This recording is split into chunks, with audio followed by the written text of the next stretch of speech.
जहाँ सूरज सबसे पहले आकर डाले अपना डेरा, वो भारत देश है मेरा। तो हमने तो ये गीत सुना है। हाँ, हमने तो ये गीत सुना है, तो हम तो यही कहेंगे कि भारत में सबसे पहले सूर्योदय होता है। शादी के बाद प्यार का इजहार करना सही होता है? बिल्कुल सही होता है। इससे बेहतर बनाने हैं तो हर दूसरे तीसरे दिन आई लव यू बोलते रहा करो। आपने आखिरी बार कब बोला था? आपने ये नहीं बताया मुझे। हो गए होंगे महीना। दूसरे कह रहे हैं कि आप रोज बोला करो, अपनी वाली को आप कह रहे हैं महीना भर पहले बोले थे।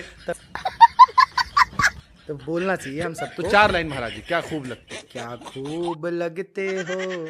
उधर हम तो लगते ही हैं उधर भाभी जी को देख के।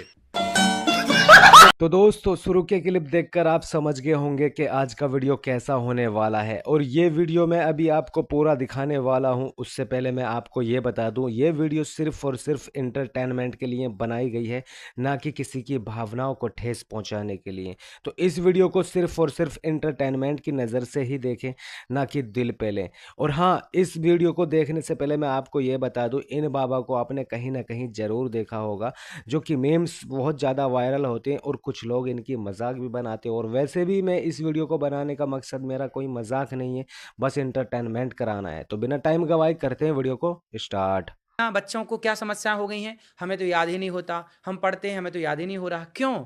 भैंस का दूध पियोगे तो कैसे याद होगा।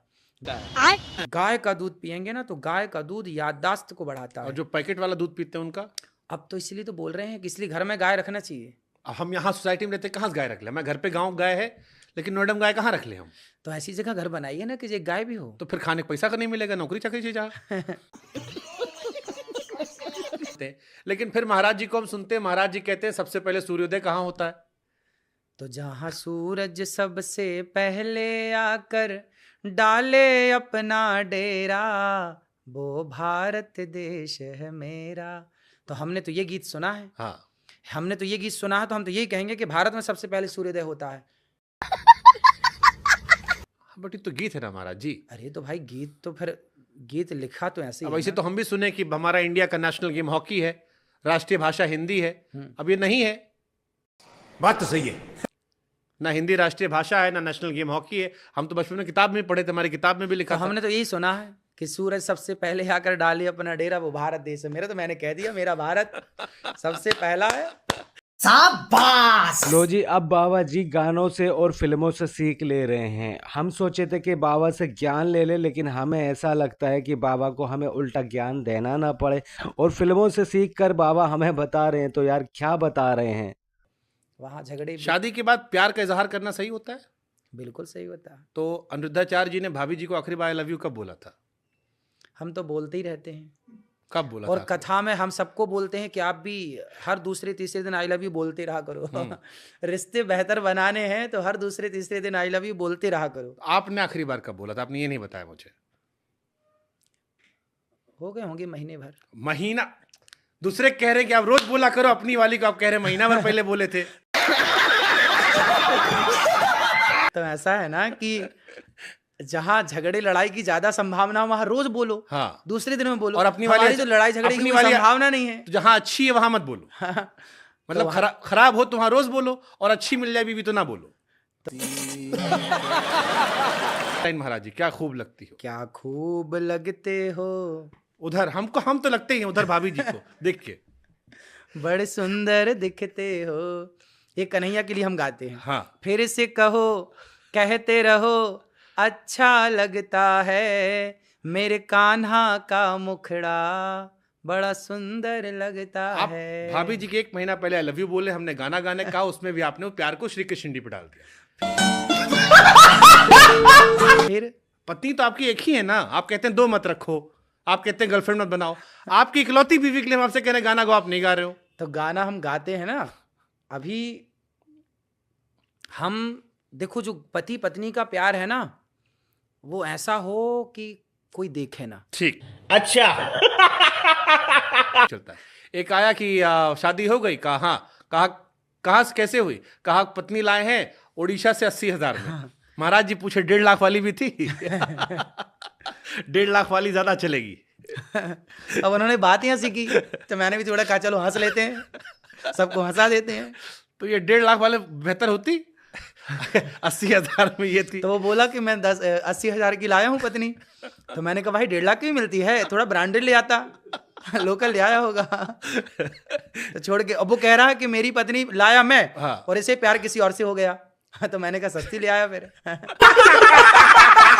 तो दोस्तों अभी तक जो आप वीडियो देखे हैं वो वीडियो का ट्रेलर है, पिक्चर अभी बाकी है। और अगर आप पिक्चर देखना चाहते हैं तो वीडियो के लास्ट तक आपको बने रहना है। तो चलिए आगे के क्लिप दिखाते हैं। अच्छा, एक और बड़ा जबरदस्त वायरल हुआ था। आपके भी 2 बच्चे हैं ना? हाँ। अब उस पे आज हमको थोक के भाव लोगों ने एक चीज और लिख के भेजी। कहा कि महाराज जी ने कॉन्सेप्ट दिया था कि गाय के गोबर से गेहूं के दाने निकाल कर खिलाओ, हाँ। तो स्त्री गर्भवती हो जाती है। ये कौन सा कॉन्सेप्ट था महाराज जी, मतलब ये वाला?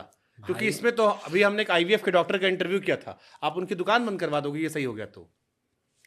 डर तो इसी बात का है लोगों को कि कहीं दुकानें ना बंद हो जाए।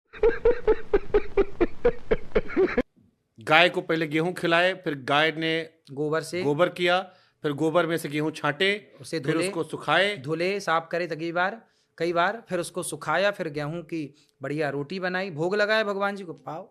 तो धरती माता नहीं शिकायत कर रहे हो कि जब हम सीधे सीधे दिए थे सीधे खा लेते? गाय के वहां हाथ फेरने की हमारी अमेरिका में मम्मी तो रोज सहलाती हैं, घर में 3 गैया रखी हैं, फिर हाँ, भी उनको अच्छा। बीपी की समस्या है। लो बीपी की समस्या हमको दिखाना पड़ता है, डॉक्टर साहब से चिरौरी करना पड़ता है, टाइम दे दो। जबकि गैया भी पाली है, रोज सहलाती हैं, खेलती हैं, कई सारी बच्चियां हो गई। अब तो देना पड़ता है, इतना होगा कि इधर रिश्तेदारों में देना आपने देखा नहीं सुना नहीं ये यूट्यूब पे और कितनी जगह के अमेरिका जैसे देशों में तो गाय के नीचे यहाँ झालर जो होती है, झालर बोलते हैं, हाँ हाँ, वहाँ हाथ फिराने के पैसे लेते हैं वो लोग। हमारे यहाँ तो घर घर गाय है भारत में। तो मम्मी हमारी गलत टेक्निक से कर रही होंगी फिर। पता नहीं, जो सुना है वो यही सुना है कि अब आपकी बात पे लोग भरोसा, आप इतने तो आप सारी बात इतने कॉन्फिडेंस से कहते हैं कि आदमी यकीन मान लेता है। तो देखिए गाय के यहाँ हाथ फेरने से नुकसान क्या है? नुकसान कुछ नहीं है, लेकिन आप कहते हैं ब्लड प्रेशर ठीक हो जाएगा। हाँ बिल्कुल अब होता जैसे है। बाबा रामदेव कहते हैं कि नाखून रगड़ो तो इससे बाल निकल आता है। अब कुछ नहीं निकला, डॉक्टर साहब से हम पूछे कहे तुम्हारा आधा जीवन बर्बाद हो गया, ऐसे रगड़ते रह गए तुम। आप कह रहे हो हाथ फेरते रहो, लोग काम धंधा छोड़ के हाथ फेरते रहेंगे खाली। अरे गाय के पास आप जाएंगे ना तो आपको शांति मिलती है। देखिए गाय ये सहमत है हम इस पे। तो जब शांति मिलेगी तो ब्लड प्रेशर कंट्रोल नहीं होगा भाई। ब्लड लेकिन प्रेशर उनका तो लो है, हाई है ये नहीं। हाँ, तो मैंने क्या बोला कि कंट्रोल होगा। अब लो है तो उसकी अलग दवाई करो, हाँ, है ना, उसके लिए बढ़िया दूध पियो, दही पियो। अब जब हाई है तो मैंने हाई की बोला कि यदि आपका ब्लड प्रेशर हाई है तो गाय को हाथ फेरने। तो दोस्तों फाइनली वीडियो का हो चुका है एंड। अगर आपको ये वीडियो पसंद आया तो वीडियो को फटाफट से लाइक कर दें एंड चैनल को सब्सक्राइब कर लें, क्योंकि इस तरह की वीडियो इस चैनल पर आपको मिलते रहते हैं। तो नेक्स्ट वीडियो में मिलते हैं, तब तक के लिए टाटा बाय बाय।